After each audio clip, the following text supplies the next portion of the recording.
que la curva va a empezar. Son la curva de la oreja.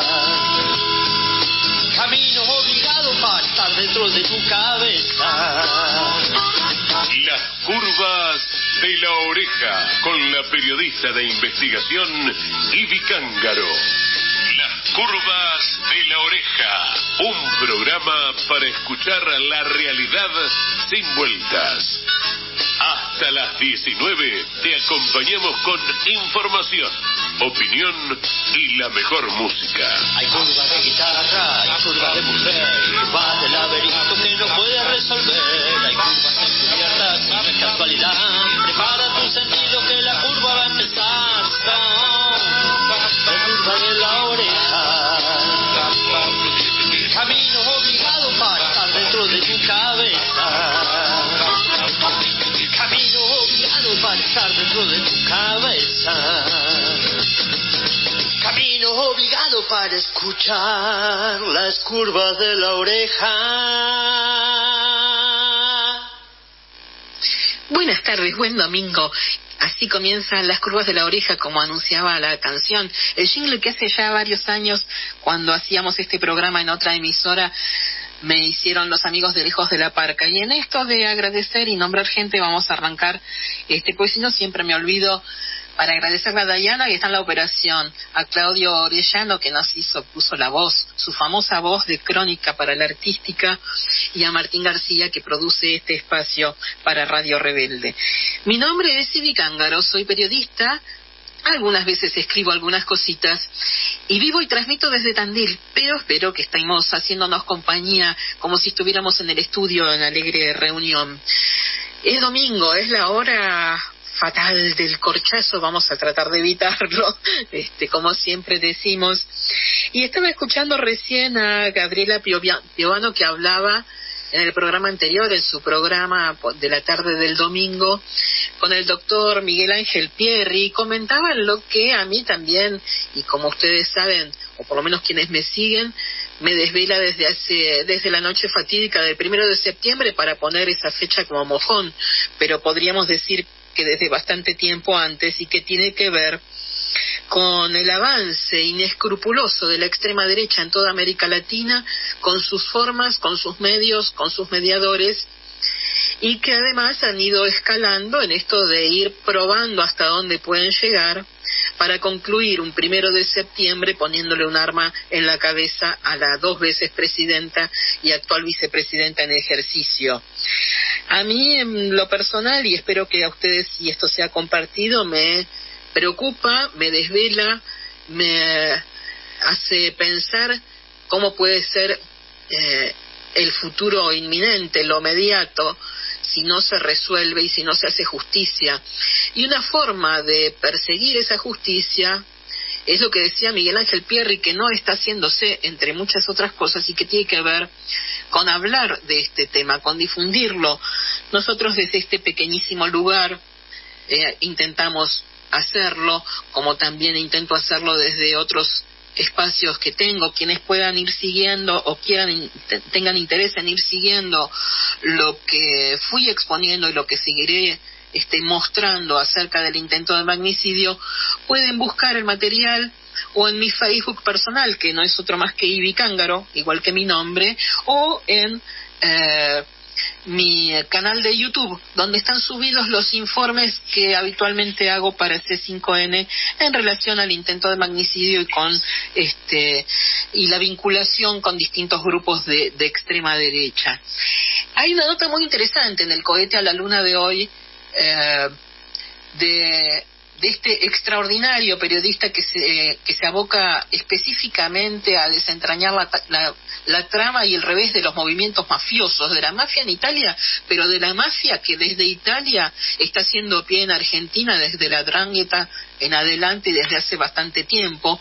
Este grupo mafioso calabrés, cuyo líder y fundador es Antonio Macri, pariente, por supuesto, de quien fue presidente de los argentinos. Y en la nota de Rocco Carbone de hoy habla precisamente de esto que yo suelo repetir y que también lo decía Pierri hace un ratito, que si con el intento de crimen, con esa bala que afortunadamente no salió, porque si no, hoy la situación argentina sería mucho más desesperante de lo que vivimos con el devenir diario. Decíamos que esto en la justicia está durmiendo el sueño de los injustos, ¿no? Con la causa cajoneada por la doctora Capuchetti, que nunca se dignó unificar con Martínez de Giorgi, con la causa que sigue a Revolución Federal. Ahora vamos a hablar un poco también de eso. Y Rocco Carbone habla específicamente en la nota del cohete a la luna de hoy del magnifemicidio, como dice él, contra la vicepresidenta, y que lo lee como una tentativa de un homicidio de honor, como respuesta de la mafia a las mujeres supuestamente levantiscas que no respetan el orden establecido por estos grupos de mafiosos que tienen una lógica y una estructura muy precisa, y las mujeres tienen un rol en esa estructura que es, por supuesto, de sumisión. Y Rocco Carbone dice, y lo voy a citar textualmente, que dice que en la atmósfera mafiosa este homicidio se vive como acción moral y como mensaje. El mensaje de la mafia, que sería: desafía y destruye la moral de aquel que debería proteger y cuidar ese cuerpo. Y dice: el magnifemicidio, en tanto mensaje, tuvo 3 destinatarios. Estuvo dirigido a la militancia, estuvo dirigido al gobierno y estuvo dirigido al Estado para enrostrarles su derrota por no poder proteger el cuerpo de esa mujer, la de mayor representatividad política del campo nacional y popular. Y puesto que la bala no salió, este homicidio de honor de la mafia debe ser considerado como una latencia de espesor real. Esto es lo que me preocupa y esto es lo que siempre remarco acerca de la posibilidad, que no es una hipótesis ociosa, de que esto vuelva a repetirse, de que esto sea solamente como una suerte de advertencia de lo que está por venir, sabiendo que cuentan con la complicidad. Ahora, además, de manera manifiesta, ya probaron que hay una estructura que es sólida y que funciona aceitadamente y que tiene que ver con el financiamiento de este tipo de empresas, con el poder político que ampara a los financistas, con la justicia que cajonea cualquier causa que pueda involucrarlos o tocarlos y dejar solamente al último eslabón, que es el de los perejiles, como Sabac Montiel y demás personajes que son claramente descartables, y sobre todo el funcionamiento de los medios y sus mediadores, que son múltiples y que responden a sus intereses en enorme porcentaje, sabiendo que son además constructores de sentido común y sobre todo de opinión pública. Por lo tanto, que hoy el tema no sea, a 6 meses del intento de asesinato, tapa de los diarios, es enorme responsabilidad de todo este conglomerado que funciona como un ballet sumamente aceitado, ¿no? Y Rocco Carbone sigue diciendo, y con esto dejo para que ustedes disfruten de la nota leyéndola en completitud, dice que esto debe ser tenido en cuenta por las grandes fuerzas democráticas de tradición peronista y de izquierda, pues puede volver a repetirse. Sabac Montiel, el agresor stricto sensu, no es culpable, porque el magnifemicidio es un crimen de poder, y quien está preso en este caso ni es ni representa el poder, aunque sí quiso matar. Y y esta semana precisamente hubo una entrevista que hicieron desde el programa de Gustavo Silvestre, C5N, a Sabac Montiel, a quien llamaron directamente a su teléfono, y le preguntan: ¿y la quisiste matar? Y él dice: sí, el arma estaba cargada, tiré del gatillo y el tiro no salió. Tenía 5 balas el arma. Yo, en vez de tirar el pestillo, imagínate los nervios de estar en un lugar, dice, de tirar la corredera, tiré el pestillo para atrás y cuando tiré el gatillo no salió el tiro, porque entre tanto tumulto, tanta gente estaba nervioso. Pero él ratifica que la intención era matarla y que volvería a hacerlo. Además, él por supuesto no va a volver a hacerlo porque posiblemente pase al olvido en una celda y nos enteraremos, vaya a saber cuándo que sale de ahí, aunque tampoco se sabe, ¿no? Ellos mismos en grupo de su WhatsApp, estos famosos copitos decían en 4 años sale, a lo mejor tenían alguna data que uno no posee, ¿no? Pero decíamos que esta posibilidad de que el evento, que en realidad no es un evento porque fue planificado, ¿no?, que el intento de asesinato vuelva a suceder, es una posibilidad grande. Y si uno ve además cómo están moviéndose los actores de este ballet, los de menor cuantía y los que están en el pináculo, en la cima, porque pensemos a esta organización como una pirámide, ¿no? En el extremo superior están el poder político, quienes quieren a la yegua, como le dicen ellos, muerta, con ese concepto que tienen, como con esa pulsión de muerte que ejercen, con ese criterio de que muerto el perro se acabó la rabia. En este caso, muerta la perra se acabó la rabia que les generamos todos nosotros, los de los sectores populares, los que pretendemos un país que nos incluya a todos, los que queremos o pensamos que o es para todos el invierno o es para todos la cobija, ¿no? En esa cima de la pirámide, entonces decíamos, está este poder político que a su vez se retroalimenta con el poder financiero. Está, por ejemplo, Caputo poniendo dinero a un estamento inferior, que es el de los de la carpintería, los de Revolución Federal, los de equipo republicano, los que estuvieron durante todo un año agitando un supuesto descontento, con acciones que en ningún momento fueron ni censuradas ni reprimidas, y eso uno debería pensarlo, ¿no? Porque con esta gente en el poder, ¿qué harían ellos si nosotros arrojásemos teas ardientes a Casa Rosada?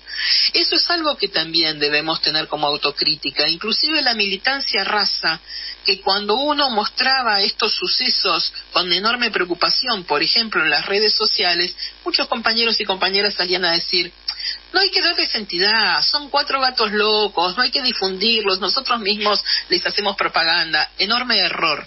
No tiene que ver con la propaganda, sino con la advertencia de que 4 gatos locos, así sean esa cuestión netamente numérica, pueden hacer enorme daño. Con uno solo, disparando un balazo, ya fue suficiente. Por lo tanto, deberíamos haber estado un poquito más atentos a estos personajes que venían desde hace tiempo dando muestras. De hecho, yo publiqué acerca de todos estos movimientos desde 2 años antes, podríamos decir. El equipo de la nueva centroderecha que dirige Carroll, los influencers del Ministerio del Odio, las mujeres del equipo republicano en el que está incluida la vecina de Cristina, todos ellos eran públicos, con actividades públicas y muy difundidas. Y en este tiempo, una vez que ya han probado que hay impunidad, que gozan de esa impunidad y que pueden ir por más, estuvieron guardados durante bastante tiempo, sobre todo los influencers mediáticos, y especialmente los de menor cuantía, los más bajitos del escalafón, que son los de Revolución Federal, Jonathan Morel, Leonardo Sosa, todos ellos que inclusive poco se supo cuando salieron de estar 40 días detenidos, y que inclusive Morel estuvo un tiempo en Chivilcoy trabajando como mozo de bar. Si uno sigue ahora sus redes sociales, que es donde ellos exponen, porque se muestran abiertamente y uno puede seguirlos casi fielmente, al seguirlos uno puede ver que están bastante envalentonados, que están hablando de volver a la calle, de volver a tener acciones como las de la guillotina, las de las antorchas. Hay que mirar el Twitter de Jonathan Morel, su Instagram personal, y uno ve claramente que agitan y están agitando ir por más y volver a las calles y a las actividades con las que se hicieron tan penosamente conocidos. Y la realidad, y ahora voy a ser un poco autorreferencial, a mí me tienen recontravista, ya saben que les sigo los pasos, y entonces este último tiempo han intentado algunas actitudes de amedrentamiento. Les conté la semana pasada que hace 15 días tuve como una andanada de muy hiperviolenta de trolls y tuiteros y demás, hablando de mí, trucando fotos, conectándome con un supuesto consumo de cocaína, a una sustancia que no vi en mi vida, trucando fotos, diciendo que lideraba una secta de tráfico de niños, y barbaridades así. Pero como son trolls que funcionan muy organizadamente, esos tweets se replicaron, inclusive videos. Danan, El Presto, todos estos que pertenecen al Ministerio del Odio, que vengo exponiendo desde hace bastante tiempo, hace 15 días armaron videos y de todo que fueron espeluznantes. Se les pasó. Pero uno ve cómo funcionan como ballet, y entonces salieron de escena todos estos trolls que responden a Milei y que responden a Patricia Bullrich a través de estos influencers como Danan, El Presto, Sicarelli, Tipito Enojado y demás, y quienes entraron en acción esta semana con el mismo fervor, y quienes pueden y quieren pueden verlo en mi Twitter personal, que es Ibicángaro. Apareció Jonathan Morel en mi Twitter, patoteándome, diciendo casi graciosamente, porque no deja de causarme gracia y hasta pena, porque no deja de ser también un pobre pibe que no entiende que es material descartable, de úselo y tírelo. No lo precisan más a Morel. Entonces, ¿cuánto tiempo va a pasar hasta que este pibe, y roguemos que no termine de mala manera, porque no les mueve el amperímetro a los que le pusieron el dinero? Los Caputo, que lo contrataron por miles de dólares para hacer muebles, no lo consideran ni siquiera para que les lustre los zapatos. Pero bueno, este pibe Jonathan Morel apareció en mi Twitter, y lo mismo hizo Hernán Carroll a través de Instagram, con mensajes absolutamente amenazantes. Carroll, a los que uno no le da identidad, porque uno dice, pobre pibe, ¿no? Si lo único que tiene para decir de mí es que tengo sobrepeso, pero vaya novedad.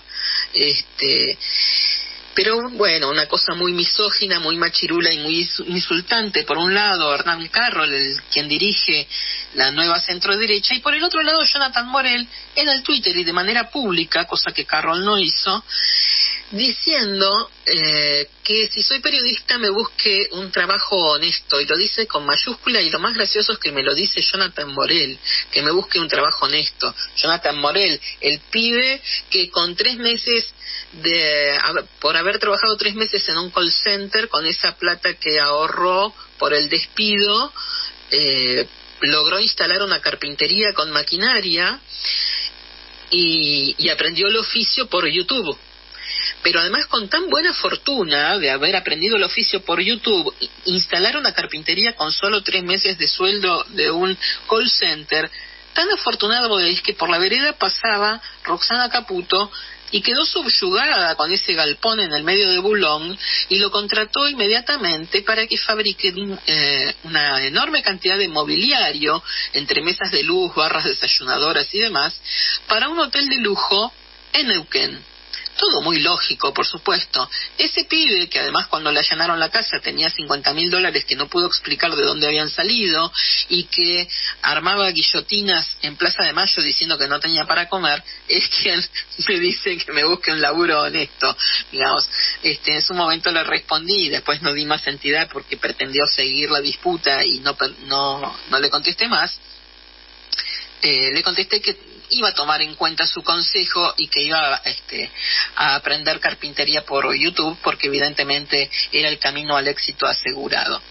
Son las 18:23, tenemos muchísimo camino por desandar en las curvas de la oreja en Radio Rebelde. Vamos a hablar hoy, más allá de esto que quería comentarles acerca de el intento de magnicidio, sus actores y demás, hoy vamos a hablar de Guillermo Yanco. Guillermo Yanco, ¿quién es? Es el marido de Patricia Bullrich. Vamos a enterarnos de qué vive, quién es y de qué vive. Y si tenemos tiempo, vamos a extendernos también acerca de Ricardo Bussi, que esta semana es el candidato de Javier Milei, porque todo tiene que ver con todo.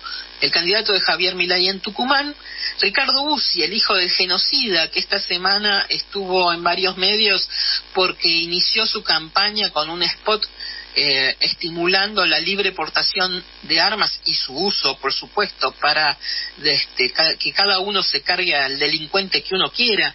Es una cosa casi oximonórica, porque uno dice, guarda, qué pulsión suicida puede tener este mensaje si todos tenemos que andar armados y tenemos la libertad de disparar contra cualquiera que consideremos delincuente. Ojo, porque él también puede ser considerado de la misma manera y con bastante justeza.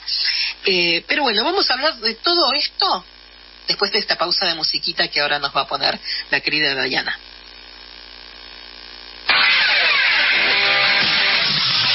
La música sigue girando en las curvas de la oreja.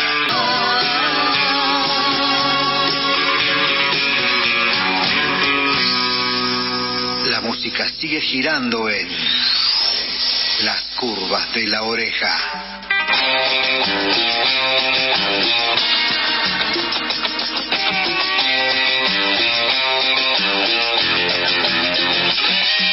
Que arriba ya no hay un pie, ni abajo hay una cabeza.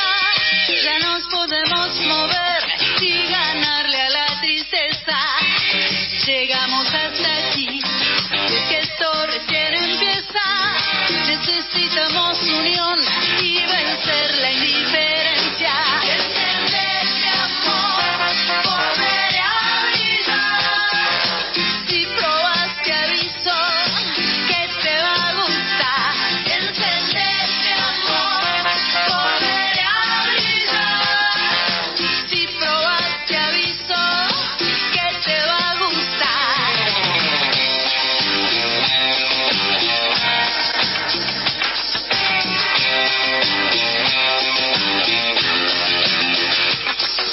Nosotros que somos uno, pateamos 100.000 veredas, un descosido y un roto y así se mueve la rueda. Por eso te estoy llamando, yo creo en lo más profundo, que no hay una sola cosa solitaria en este mundo. Encenderte amor, volver a brillar. Si probas te aviso que te va a gustar. Encenderte amor, volver a brillar. Si probas te aviso que te va a gustar.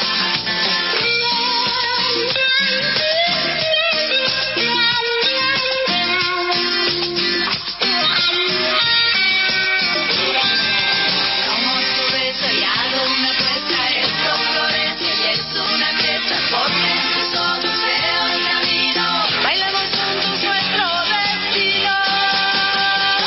Si encendes mi amor, volveré a brillar.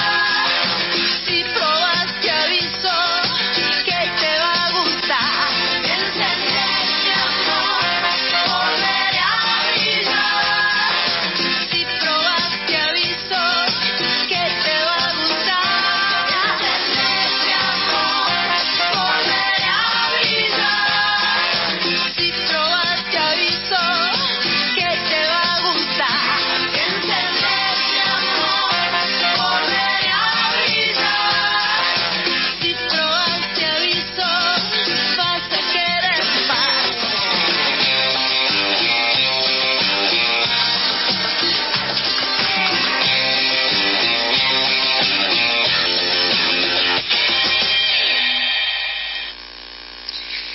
Estamos en la curva de la oreja, las curvas de la oreja, en esta tercera emisión.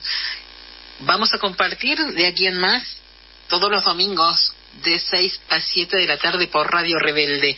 Y vamos a escuchar música que habitualmente no se difunde demasiado y que a mí particularmente me gusta. Es una búsqueda personal y espero que a ustedes también.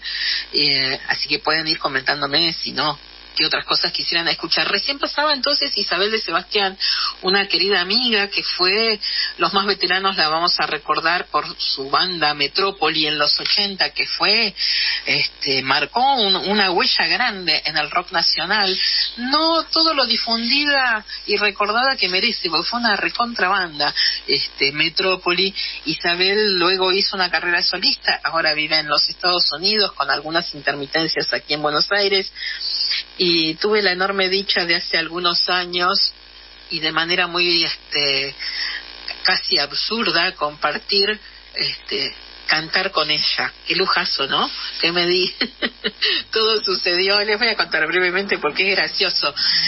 Jorge Yuyen, un querido amigo, una suerte de papá postizo que la vida me regaló, tenía que cumplir por un accidente de tránsito una probation. Y entonces propuso, él como músico, para quienes no lo conocen, Jorge Yuyen, uno de los fundadores de I Musicisti, un músico tremendo, publicista, un creativo, un artista, un renacentista, digamos. Entonces propuso, para cumplir esa probation, armar un coro en un centro de jubilados. Y para poder dirigir un poco la cuestión y organizar a la tropa, me invitó a mí, invitó a Isabel, invitó a un par de músicos más para que en las distintas cuerdas vayamos llevando la batuta, digamos. Así coincidí con Isabel de Sebastián, terminamos cantando en un coro del centro de jubilados, una experiencia divina, divertida, la pasamos genial y fue una manera para mí, un lujo de compartir un espacio con ellos. Bueno, dicho esto, Isabel es la que pasaba recién, vamos a lo nuestro, a lo que les comentaba hace un ratito que íbamos a desgranar hoy y que tiene que ver con Guillermo Eduardo Yanco, un personaje muy en las sombras de Patricia Bullrich, con quien está en pareja desde el año 95, hace muchísimo tiempo que comparten la vida. Patricia Bullrich había tenido un par de matrimonios anteriores, tiene un hijo de su primer matrimonio que nació en 1979, ahora vamos a hablar de eso también. Y Guillermo Eduardo Yanco, un personaje con una fisonomía muy particular. Acerca de él se dicen muchas cosas un tanto difíciles de probar porque son negociados en las sombras, ¿no? Negociados con el Estado de Israel, con quien tiene fluidos y directos contactos en relación a la compra y venta de armas o de material para el Ministerio de Seguridad. De hecho, hay 4 buques que se compraron, 4 lanchas que se compraron por casi $49 millones cuando Patricia Bullrich era ministra de Defensa, que se compraron por 19 millones más del valor de mercado, digamos, y que encima cuando llegaron no andaban. Bueno, aparentemente en ese negocio estuvo Guillermo Eduardo Yanco. Demostrar todo eso, por supuesto, es una tarea casi imposible, por lo menos en lo que a mí respecta, que no tengo directamente casi fuentes que me provean material tan inaccesible, ¿no? Pero lo que uno puede rascar, como hago siempre en todos los informes que presentamos en C5N, que son con documentos que son públicos, que todos podemos chequear, solamente hay que saber buscarlo y tener la paciencia de hacerlo y poder atar cabos, ¿no? Pero lo que podemos averiguar de Guillermo Eduardo Yanco, que llamó mi atención en el último tiempo porque se lo veía en varias fotos sociales compartiendo con el matrimonio de Mauricio Macri y Juliana Aguada, o en determinadas fiestas en la Embajada de los Estados Unidos. Entonces me puse a buscar material acerca de él y encontré que, por ejemplo, dirige el portal Vis a Vis junto con Claudio Abruj, el que fue el secretario de Derechos Humanos durante el macrismo, y cuando uno entra a la página ve que hay profusa publicidad del gobierno de la ciudad. Está bien, es parte de la pauta, ¿no? Pero bueno, suena un poco desproporcionada la cantidad de pauta para un medio de escasa lectura y otros que andan galgueando. Bueno, esta discrecionalidad del gobierno de la ciudad en la repartija de la pauta, ¿no? Pero vemos también que Guillermo Yanco participa en fundaciones y asociaciones. En una de ellas funge como vocal y es el Instituto de Estudios Estratégicos. Yo los invito a que todo esto ustedes, si quieren, lo vayan googleando, busquen Instituto de Estudios Estratégicos y se van a encontrar cuando abran la página que es una fundación que dirige Patricia Bullrich. Él funge como vocal. Y hay otro vocal famoso del que hemos hablado mucho, que es Gerardo Milman. Y Gerardo Milman, a su vez, y esa fue otra de las investigaciones que expusimos, facturaba para esta fundación, o sea, estaba de los dos lados del mostrador y facturaba por servicios que se prestaba a sí mismo en la fundación, con un manto que uno podría decir, ¿qué guita estarán lavando, no? En esto. Bueno, Yanko es parte de esta fundación también, el Instituto de Estudios Estratégicos, que tiene un montón de sellos y convenios internacionales, pero que en realidad no se sabe bien qué es lo que hacen, ni qué proyección social tiene eso que tanto estudian, ¿no? Rascamos un poco más y vemos que Yanko además es socio de la empresa GEAS SRL, GEAS con G, G-E-A-S SRL. Cuando uno mira la página, ve que se dedica al control de matafuegos y la venta de esos insumos, y según su página web tiene entre sus 5 clientes destacados al gobierno de la ciudad de Buenos Aires. O sea, una segunda ventanilla por la que Guillermo Yanko recibe también erogaciones del gobierno de la ciudad.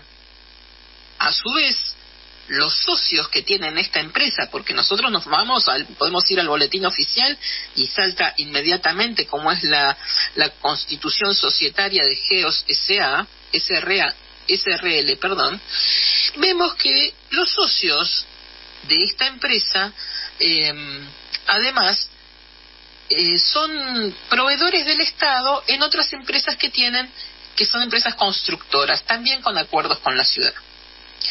Pero vamos por un poquito más.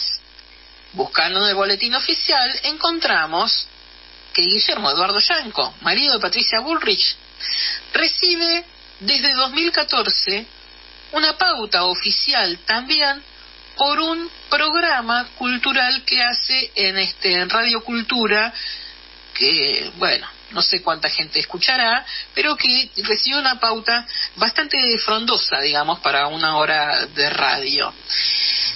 Vemos también, cuando seguimos rascando, que en el 2009 también fue contratado por el gobierno de la ciudad. El mismo gobierno porteño que lo contrata con su empresa GEAS, que le da la pauta para Vis a Vis y que le da la pauta para el gobierno, para el programa de cultura, también lo contrató en el 2009 y eso lo podemos ver en el boletín oficial también.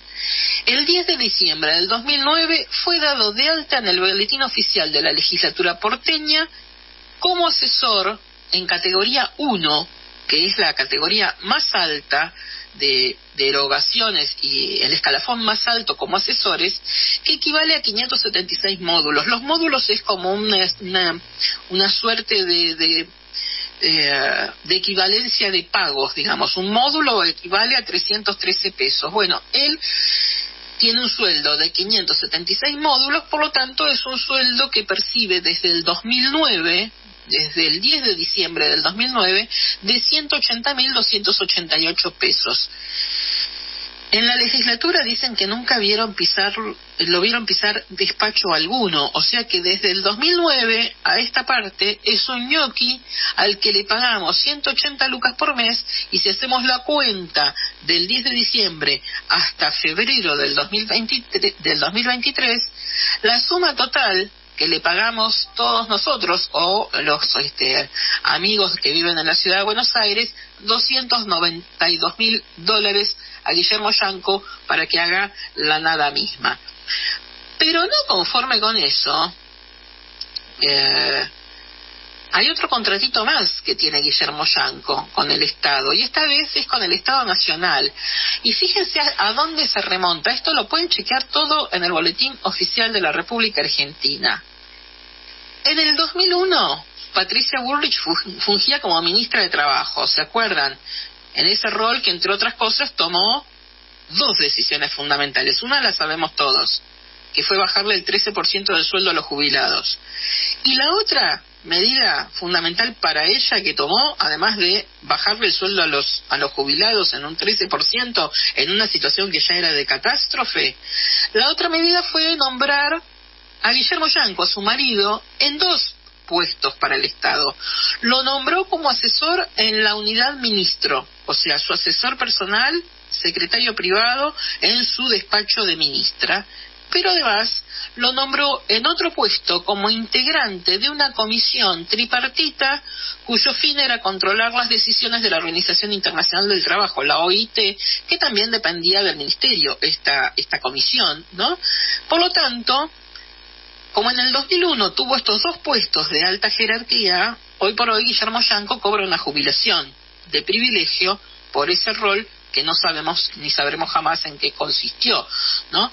Esos son los puestos que cubrió Guillermo Yanco. Y una dice, ¿será el único pariente de Patricia Bullrich que se ha beneficiado por el parentesco para recurrir a que el Estado, ese Estado que ellos tanto desprecian y que suelen decir con mis impuestos mantengo vagos, aprovechen para hacer sus propias vivezas y vivir de todos nosotros? ¿Será Yanco el único?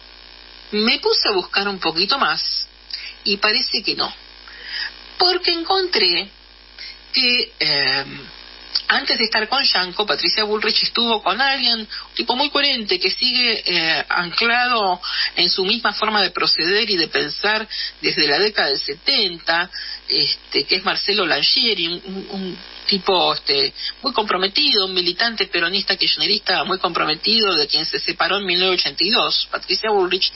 Con él tuvo un hijo nacido en 1979 y al que, como entraron con la contraofensiva del 79 de manera clandestina, recién pudieron anotarlo 6 años después. Este muchacho se llama Francisco Langieri Bullrich, es el hijo de Patricia Bullrich, del que no hay casi fotos y poco se sabe, no vamos a ahondar en cómo será su vínculo con su mamá, pero Francisco fue nombrado en el 2016 director de gestión de Proyectos Sur, dependiente de la Dirección Nacional de Gestión de Proyectos de País Digital de la Secretaría de País Digital del Ministerio de Modernización. Ese era el cargo, la tarjeta era un rollo de papel higiénico, más o menos. El puesto fue renovado en el 2017 y también en el 2018, hasta que finalmente Francisco renunció, nobleza obliga, no funge ahora con ningún puesto en el Estado, pero bueno, tuvo su puestito y su paso por el Estado como director de gestión de este proyecto Biribiri. Patricia, además de este hijo, tiene 3 hermanos, o tuvo 3 hermanos. Julieta Bullrich Luro, que sabemos que estuvo casada con Rodolfo Galimberti, que murió en un accidente de auto poco claro en París en 1983, con Galimberti en la conducción del vehículo. Tiene a Enrique Bullrich Luro como hermano, que está casado y tiene 2 hijos, y a Martín Bullrich Luro, que también es fallecido, y que estuvo casado con quien ahora es su viuda, Ana María Gascón Araos, con quien tuvo 3 hijos, Alejandro, Santiago y Matías. Bueno, esta cuñada y uno de sus hijos tienen puestos en donde es la legislatura de la Ciudad de Buenos Aires, por donde pasan todos. Se ve que es muy permeable la legislatura para contratar gente, ¿no? Ana María Gascón Araos, que es la cuñada de Patricia Bullrich, es publicista. En el 2019 fue nombrada a la legislatura de la Ciudad de Buenos Aires como integrante de una comisión evaluadora de oferentes de publicidad para el gobierno, y un año después, que se ve que quedaron muy conformes con su trabajo, en el 2020 fue nombrada subgerente operativa de la Subgerencia de Recursos Humanos de la Gerencia Operativa de Enlace Administrativo de la Subsecretaría de Medios y Prensa de la Secretaría de Medios del Gobierno de la Ciudad.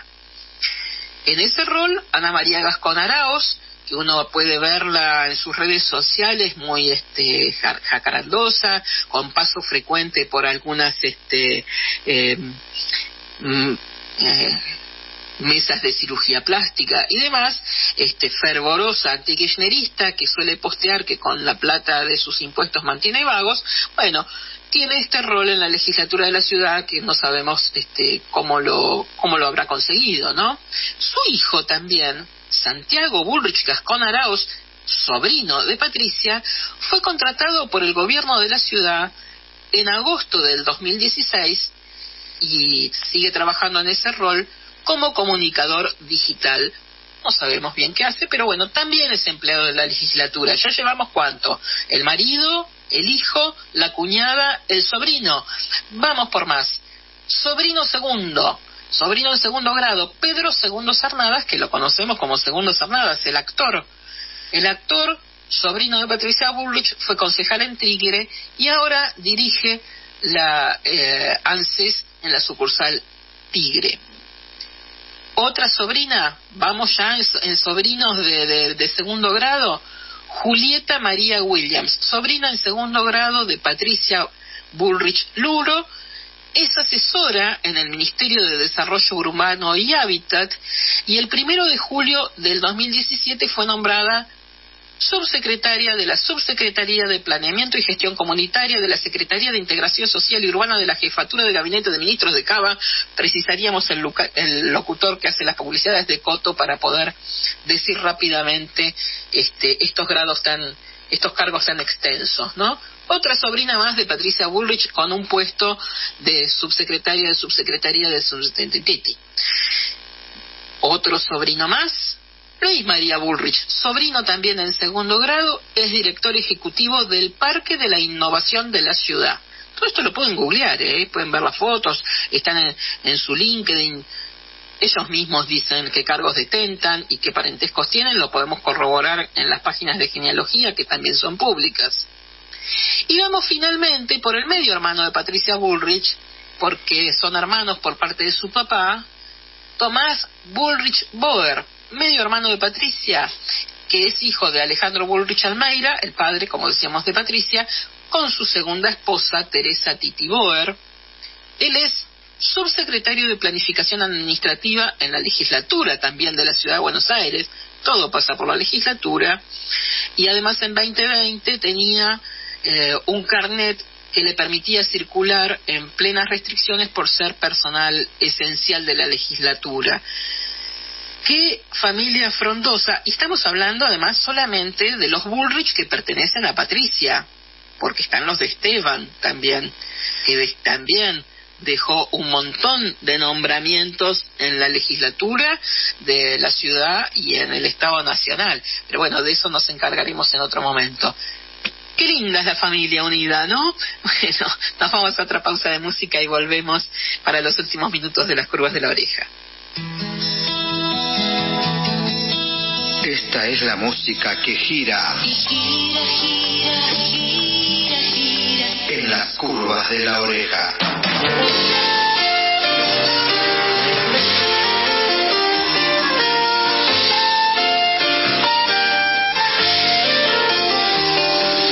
Tomo este precipicio para medir la distancia, para saber qué persigo, para ver lo que me falta, para notar el vacío, para llenarme de nada, para ver al enemigo, para mirar su mirada. Me asomo para saber, para tocar el peligro, para ahuyentar la rutina, para pasar el testigo, para que el aburrimiento no venga a dormir conmigo.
filo de los años me asomo a los desengaños y no tomo precauciones, me asomo al aire que soplas y a todas las excepciones, me asomo al beso que besas y a todas tus tentaciones, me asomo cada mañana para tener tu latido, para sentir que estoy vivo, para perder el sentido y descifrar el misterio de ti, de mí cada día. Si me da miedo asomarme, me asomo más todavía, me asomo cada mañana para tener tu latido, para sentir que estoy vivo, para perder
Lisandro Aristimuño pasaba recién con Es todo lo que tengo y me asomo de Baglietto previamente.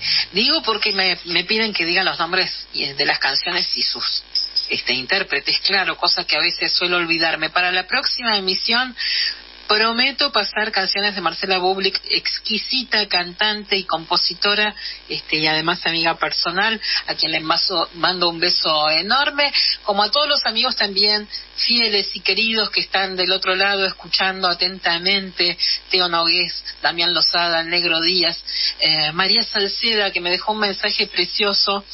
Son las 18:59, no tenemos mucho tiempo más.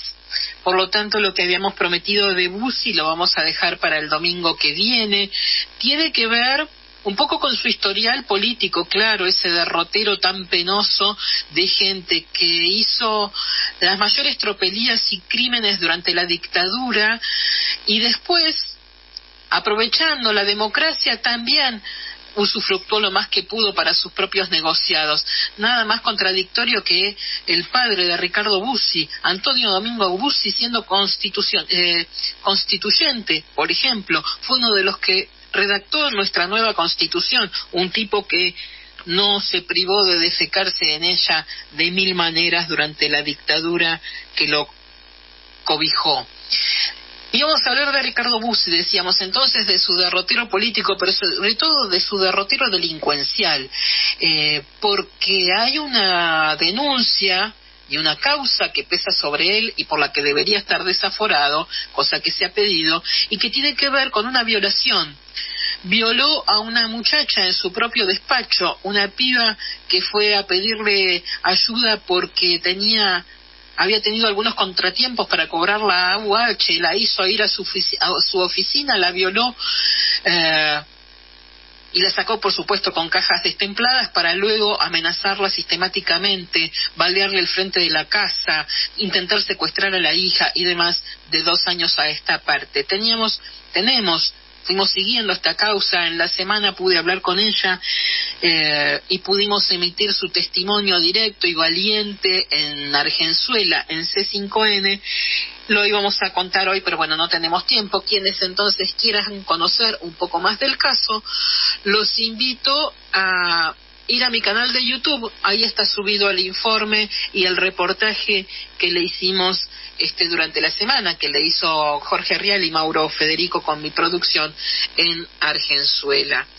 De paso, ya que están, si quieren, y a mí me sirve, por supuesto, y me construye, si entran al canal del Flamante que abrimos esta semana de YouTube, los invito a suscribirse, a poner la campanita para que les lleguen las notificaciones de todo lo que vamos subiendo semana a semana, y a compartir lo que allí esté expuesto, porque es la única manera que tenemos los que no tenemos acceso a grandes difusiones de medios del hegemón, de librar cierta batalla de comunicación, como decíamos al principio y como sugería el doctor Miguel Ángel Pierri, que tiene que ver básicamente con exponer y con mostrar las formas, los modos, los intereses y los y aquello por lo que van los grupos de extrema derecha que están asolando no solo la Argentina, sino toda América del Sur.